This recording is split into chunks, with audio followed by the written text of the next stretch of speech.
Hey everybody, how's it going? It's Dr. Michael Romanesco with Independent Dental Solutions. I'm joined today by my co-host, Megan Conger.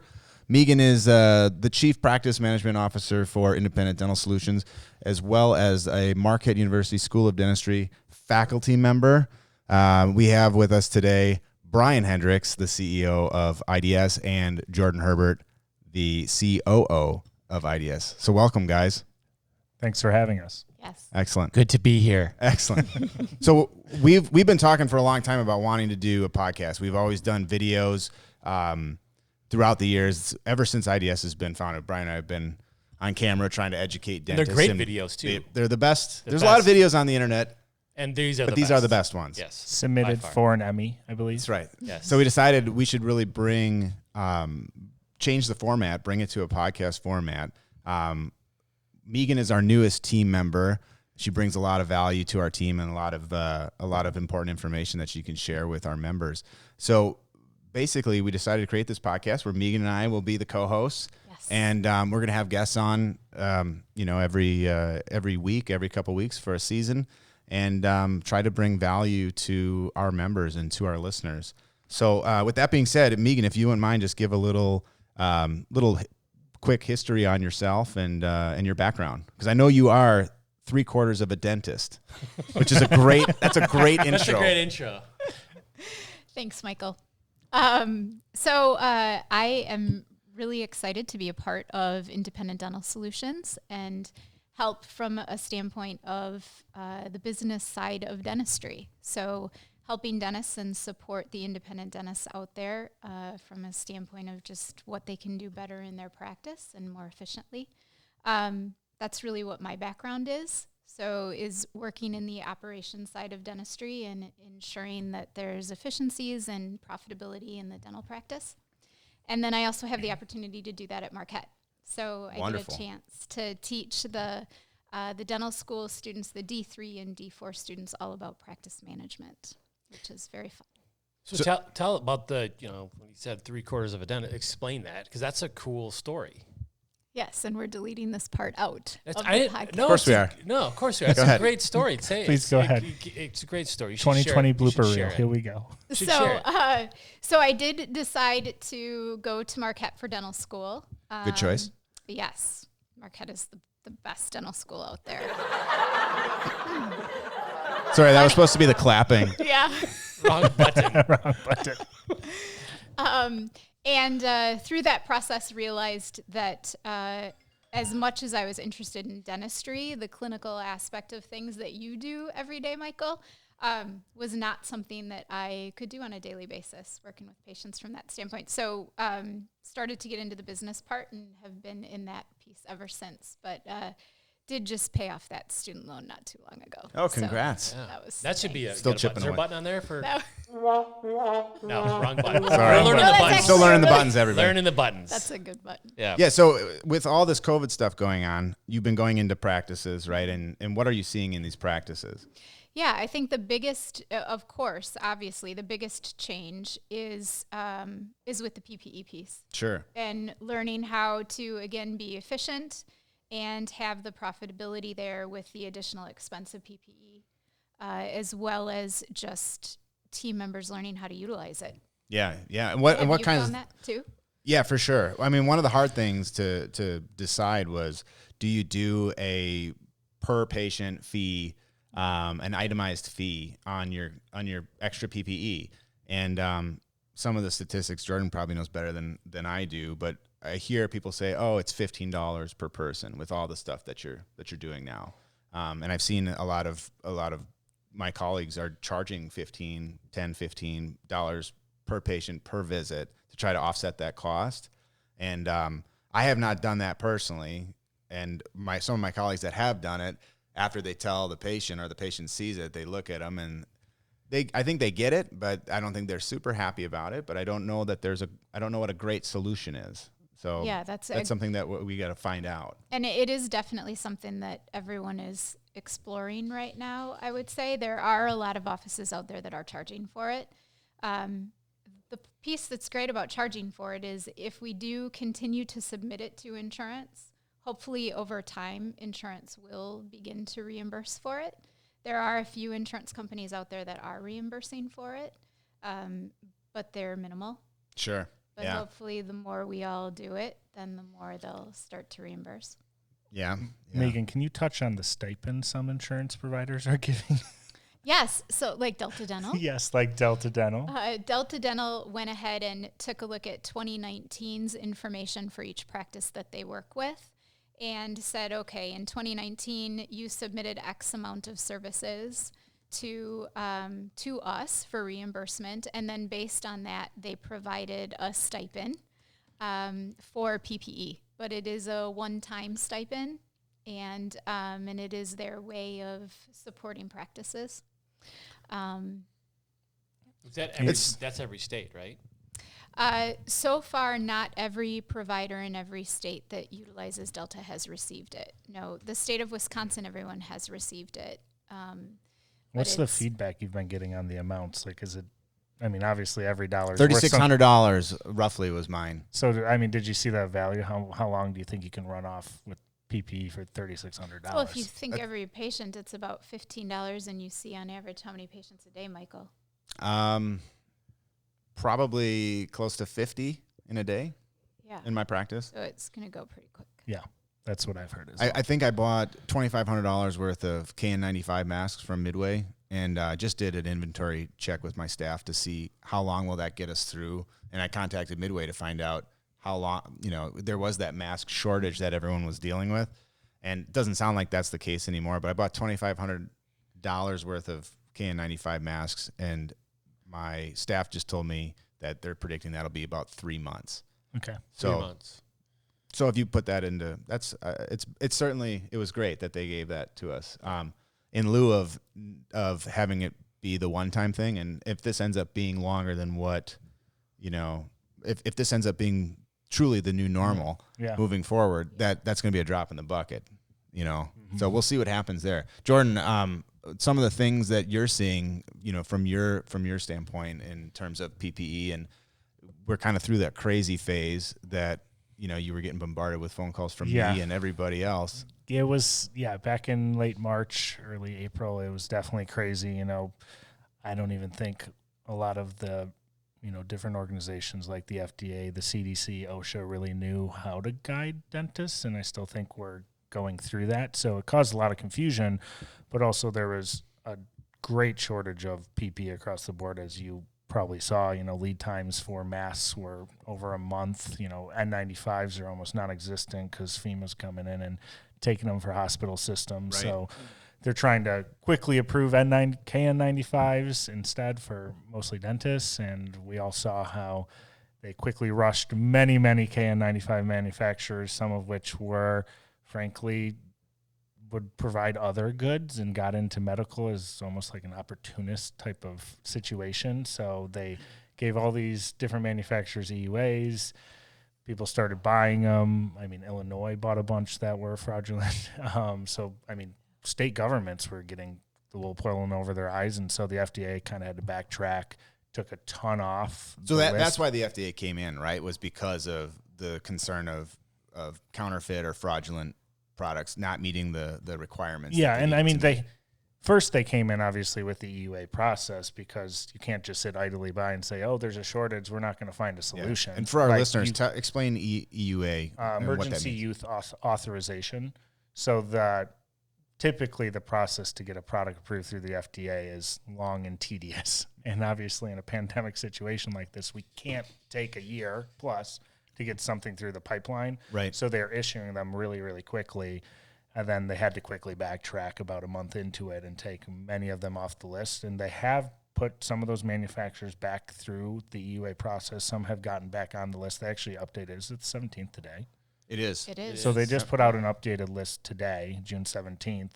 And some of them made it back on the list. They still have a ton in the queue to look at. And frankly, some of them, they do have ones that were previously on the list that they reviewed and are no longer approved. So there is, a lot out there, but really the KN95s are less of an issue right now. I hear more about gowns. Gowns are good. So lead time wise, Jordan, for things like that, what are you advising? Like, how much should the practice have on hand? And how long should they anticipate once they order that they would receive product? Good question. I would say it obviously depends on what PPE you're looking for, and if you're just looking for KN95s or any gown that works for me, I would say they're becoming more readily available and in stock. But I always just tell people do a 2-week lead time, buy at least a month out, so that you have enough. And then frankly, it's going to ebb and flow. If it comes back, there's going to be another shortage. So you want to make sure that you don't expect like your normal order, get your lidocaine in a couple of days. Like these typically aren't going to come in a couple of days. And, Cavi wipes are harder to find. So there's a lot of manufacturers out there trying to get into dentistry saying, hey, in the interim, come buy our wipes because they're also on the EPA list that kill coronavirus. So it'll ebb and flow, but gowns are really the thing that I've heard recently. You're talking disposable gowns or Disposable. even the rewashable ones? Yeah, I think the rewashable ones, if you can get a good one, they work, and obviously they really do net down your price, right? They cost a bomb though to get Yeah, into. yeah. They, they're typically $30-$40 a gown, but if you can wash them 30 times, that's still less expensive than the disposable plastic gown that you might get for $3. Yeah. You know what I'm doing for my gowns? Yeah, what are you doing? I'm doing ponchos You're doing for poncho. 90 cents a piece. They What cover is my the whole material? plastic, a rain poncho. Is there a logo on You're it at on the back, like a Mickey it's Mouse logo? Milwaukee The Brewers. brand The guy. Brewers. Milwaukee No, Brewers. that'd be sweet though. That would be awesome. But no, they have little rubber bands around the wrists, so they totally close, Yeah. seal up here. It's got a hood, which I don't rock because I've got the skull cap already on, or the surgical cap. But it covers my whole body. And then the best part is when I'm all done with my procedure, I get to Hulk Hogan out of it. That's why you're looking a little more. Yeah, ripped well, these you days. can't be Hulk Hoganing if you're not Yeah, a little I bit was saying, fit. I saw Michael today. I'm like, he looks a little buff. It's so that's a lot of probably Hulk why. Hoganing. A lot of Hulk Hoganing on the Made it a ponchos. verb. But you're But being the- serious. There's No, no I logo. s- They're just No logo. They come in a bunch of different colors. I try to get clear, but I couldn't just get clear. And it's kind of fun to have, my assistant in yellow and I'm red, and then we're the M&M's people. Yeah. Or red and green. But they cost, I think, about 90 cents a piece. because there's a shortage, and that's what you're doing. And they're slick. And So And- one thing that and you lose weight because you sweat your wheels off. It's like a high school wrestler and then trying your to make weight. front desk is just freezing. Yes. Oh, yes. Oh, that's the worst. Freezing. That's something people don't talk about enough. I patients There- in the chair that are shivering. Did we post we're sweating. that Really? video that I sent you guys? Did we Which post that video? to Which one? IDS? That video that I sent you of the movie where they're talking about the temperature? Rick, can you pull up that video real quick? Yeah. Thanks, Rick. Thank you, Rick. We'll It edit was- it in. So question. One of the things that I'm being asked a lot is because ADA has recommended, but not required, different suggestions on what to do with PPE. One of the things that I'm asked a lot is, do I really need to change my poncho gown between every appointment? Yeah. Interesting. So you're changing. I change them in between every one. And are your hygienists doing the same thing? Yes. Yep. Yeah. Yeah. I mean, for one, the cost is not that great, and the protection is that great. It's a no-brainer. And you guys are I'm wearing a scrubs underneath, right? Yes. So- I just don't want to I don't want to have any aerosols on my scrubs. And I'm a type 1 diabetic, so I'm in the high risk category. And my wife is all over, our protection because she doesn't want, you don't want to mess around. And people have different opinions on how serious this is or isn't. But like the "I told you so" isn't worth it to me. Oh, So absolutely. I'm going in, and I'm going in, and I'm being protected. Well, and what I've seen too is once you leave the operatory, if you still have your scrubs on, but you're not carrying those aerosol, now your front desk team is more protected because you're not taking aerosols potentially up front. Yes. And the rest Yes. of the office, like your lunch area or team room area, is more protected. So having that protection and leaving it in the operatory so that then when you leave the operatory, you're not Yes. carrying those aerosols is, I think that's probably been one of the biggest factors that Yeah. everyone's kind of battling with on what to do. Michael, what's the funniest reaction you've had from a patient when you walked in to treat them wearing a poncho? Have you had anything funny happen? I've had the what do they call them? The peanuts. Can we get some peanuts? beer? I've had that one. That's awesome. Yeah, it does look like the game was almost canceled and we came in just in time. So, called it and for an hour in the then sixth we got inning. the face shields. Yep. The face shields. One of the really clever things that I learned with the face shields is, everyone's complaining that they can't wear them and have the light not or use their light because they're in the way. And there's a shield that I got that you turn it upside down and it rests on your chest, Yeah. and then it's up in front. And I ordered one of those because I thought, oh, this is brilliant, and I don't like it. But I like the other one I use, using it upside down, and I don't know, it works well for me. I seem. Brian And you know what's really surprising? Sorry to interrupt, Yeah, but what's no. really surprising is, we're paying attention to all these aerosols now more than ever before. And I was thinking when I had that face shield on, I'm like, this thing is going to just be loaded with aerosols, and I'm going to have trouble seeing. I am shocked when I'm done drilling for an hour. I have almost nothing on that face shield. That was a unbelievable. pleasant, and I'm just using regular high volume suction. So some of those people that are using the monster, Extra oral suction Yes, systems. yes. And, yeah. Yep. HEPA filters. yeah, I can't. I mean, I wonder if the water's even making it to the tooth. Some of those things are so powerful. So Yeah. Yeah. Absolutely. We saw an interesting concept for a face shield let's hear at it. a practice in Oshkosh.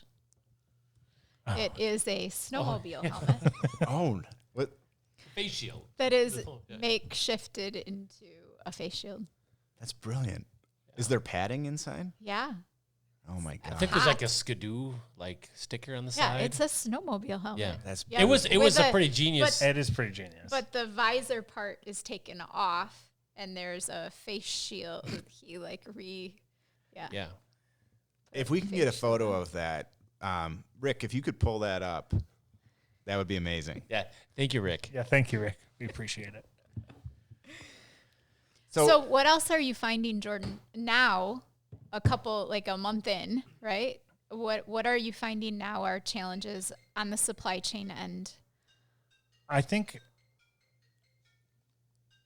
Sorry about that, everyone. We're getting phone calls here. Brian, you want to grab that?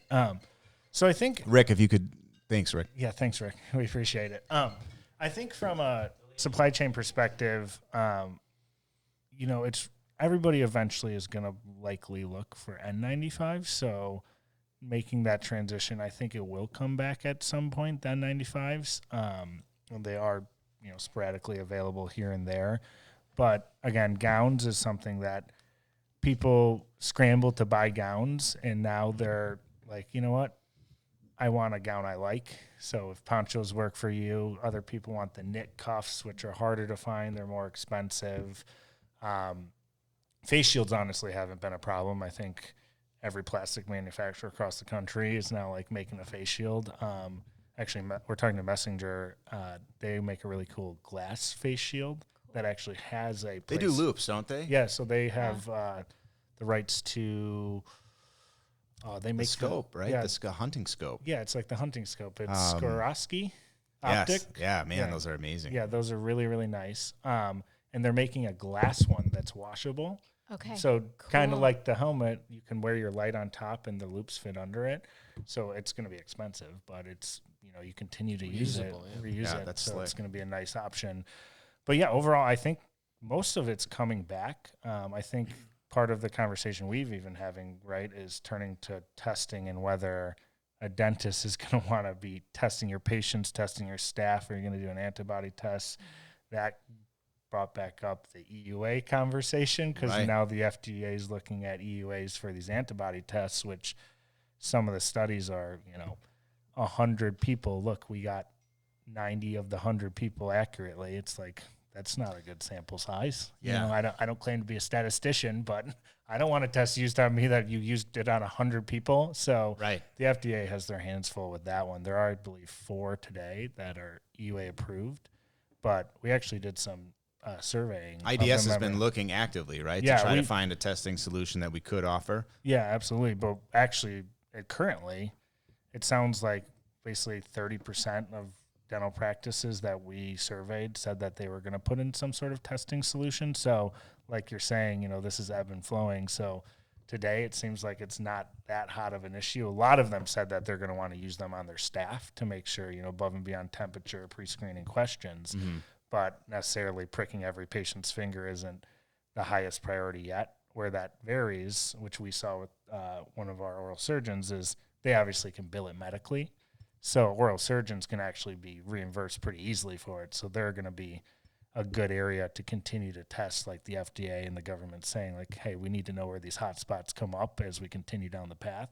And they're going to be able to help us with that. One thing, too, that is very interesting that I don't think everyone is really aware of from a general dental perspective is that if you are a Medicare provider, so more and more general dentists are choosing to go the Medicare route, the insurance reimbursement is the same as your fee schedule as if you were a PPO provider. So like Delta Dental has a Medicare plan. And if you're a preferred provider with Delta, you get the same fee schedule for Medicare as you do for your preferred provider general dental plan. And with Medicare, you can bill medical codes to the patient's Medicare insurance and receive reimbursement. So not only can you be an oral surgeon and bill medical codes, but if you are a Medicare provider within your practice, you can also bill medical codes. So that part could help as well. What have you heard? So I know IDS did a survey. We do some surveys. Yes, correct. We do surveys. One of the recent surveys was about, hey, would you be interested in a testing solution for your practice? You were kind of talking about that, Jordan. And I believe what came back was, yes, if we could find a way that it would be reimbursed. Yeah, so during the survey, one of the questions was, if you're kind of uncertain or not going to, what are the reasons? And the majority of it was, it's cost prohibitive, right? If the cost of the test is $20, $30, $15, they range depending on which ones you're using. How can I get that reimbursed? Because unlike a 90-cent poncho, which is easily covered in probably your fee schedule, I can't take every patient who I might just be doing a cleaning on, and drop a pay $30 test. Pay $30 for a test to make sure that patient doesn't have COVID. So, there is some ways, and I think you've done some exploration on some ways to potentially get reimbursed for the test, correct? Yes. So it's that virtual care piece that general dentists love to talk about so much. Do you have a button for that? Like a sound button for? Yeah. That one I found accurately. Yeah, it's topic. We'll bring that up. We'll bring that up on another podcast. I think that's. But, no, I think this is all good stuff, and I think this is going to be changing constantly throughout the next. Absolutely. Every week it seems there's a different hot topic in terms of PPE. There's a different hot topic in terms of just protocols in general. So, it's going to be interesting to see when we check back next time, what you're seeing in the offices that you work with, and, what's coming through my door, and, what's hitting you guys. How is your team responding? Like champions? Yeah. If they're listening, they're amazing. They're super amazing. Button, please. You have a button for that? Ooh, that was the wrong choice. No, what is it? What's another? Let's try another one. Oof. No. There, that's my staff. There it That's is. my staff right there. No, they're doing great. I got a couple women that run pretty hot, so we've got they brought fans in, blowing on their faces to help keep them cool. We keep our office pretty cold now, so I think it affects patients more than our staff. But it's just to make sure our staff is okay and not having any issues. But everyone got it. Everyone understood why we're doing what we're doing. And, some people you can't just say, this is what we're going to do. And it's good. You have to prove it. You have to prove why you're doing things. An incident we had was with the infrared thermometers. Mm-hmm. Well, I learned a truckload about body temperature, because I was like, 98.6. Well, it turns out that 75% of the population run below 98.6, 25% run above. And when you're taking it on the forehead with an infrared thermometer, you're going to get 97.7, 98.1. You're going to get all these low readings. And at first we were like, these things don't work. Yeah. And then we do some research and we find out, they do work. It's like, why an armpit is, colder than a rectal. Yeah. Right, Brian? Yeah, you have a sound for that? No. Yes. So we learned a lot about, but our staff doesn't know that. And I didn't know that, to be fair. I didn't know that when we first got going. So then when we start doing some research, and then you have to present it to the staff. And then once the staff knows that you're paying attention and you've got their best interests at heart and you're doing everything to protect them, because you don't want to be the office that is the vector for COVID.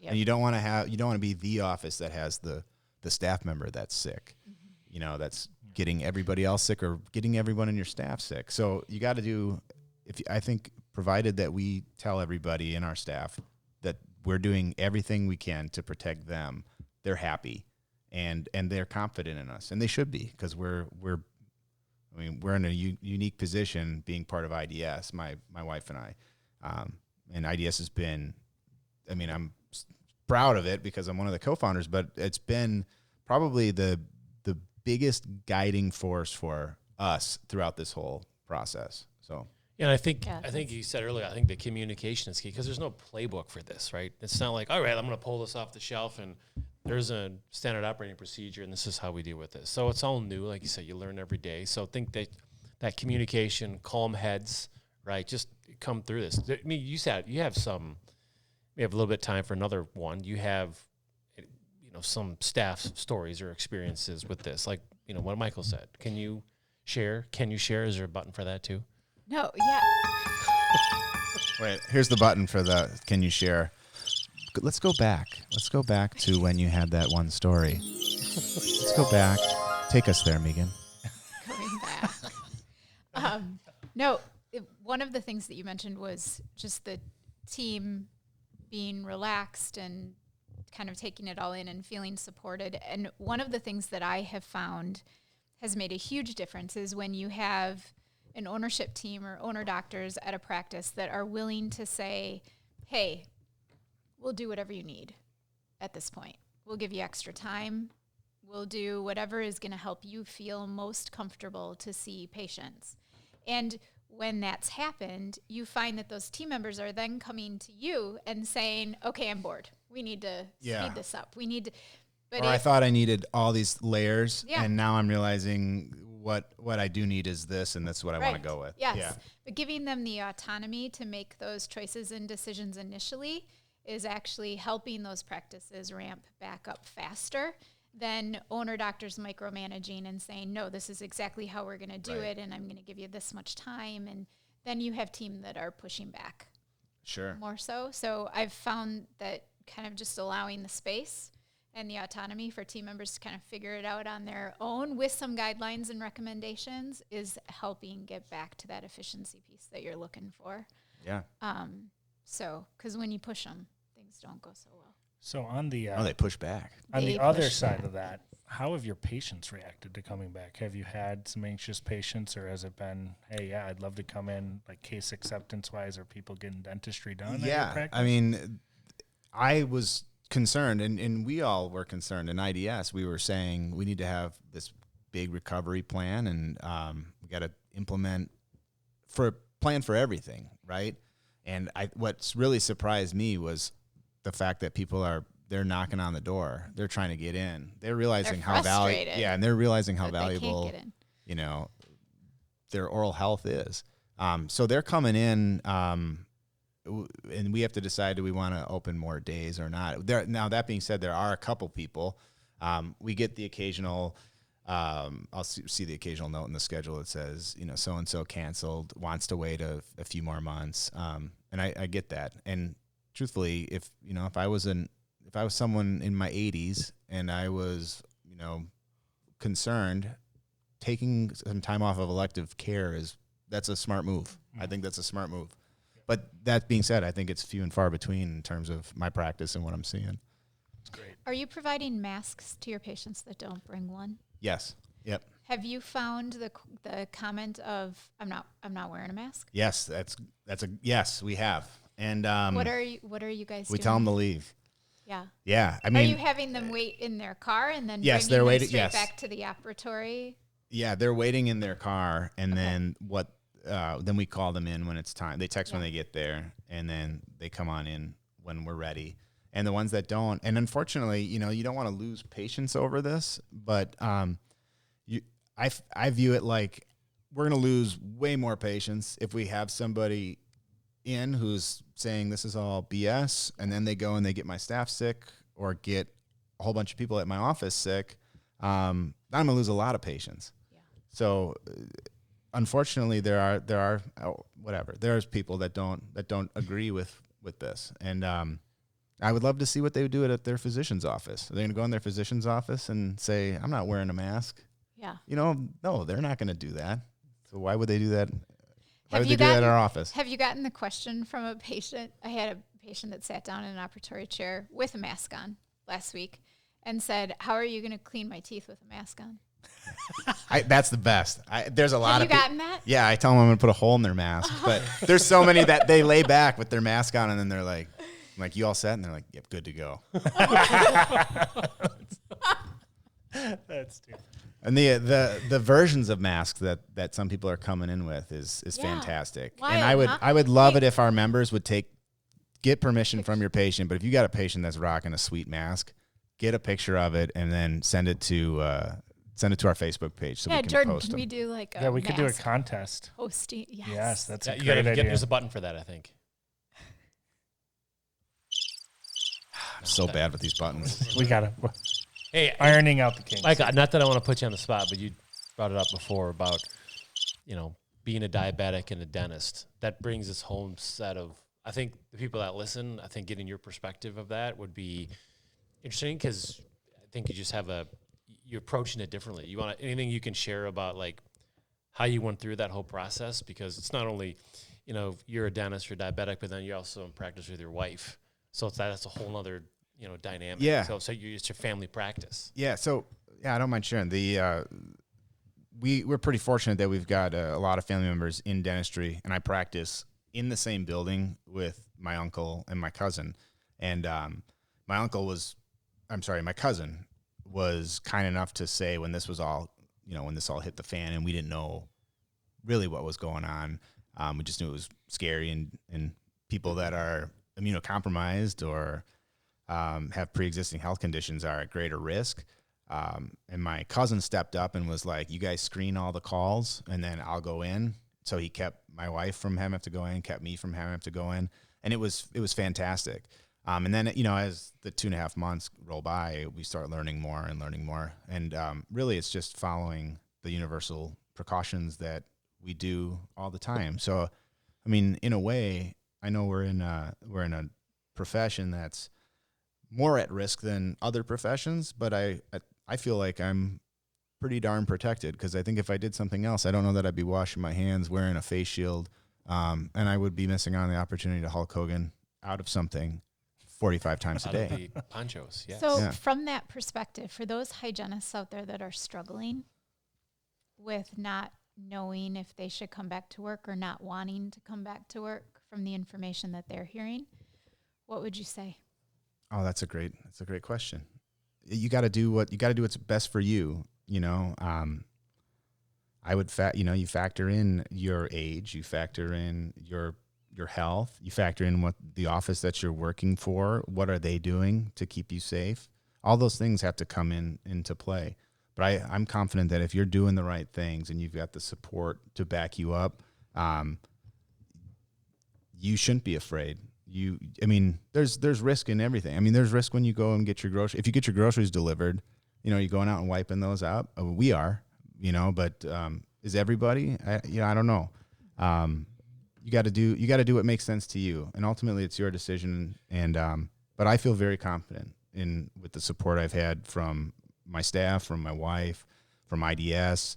All the access to all the information. Talking with you, I had an early consultation with you, kind of one of our first times really visiting, and that was super helpful. So if you have the support, you should be confident. And if you're not confident, don't go. But everything's pointing to the fact that you should be ready to rock. So, and I just want to thank you guys for coming today. This was great for our first podcast. You're welcome. Thank you for having us. Yeah. So, I enjoyed it. Thank you for having me. yeah, you were wonderful. Yeah, thank you. I contributed a lot.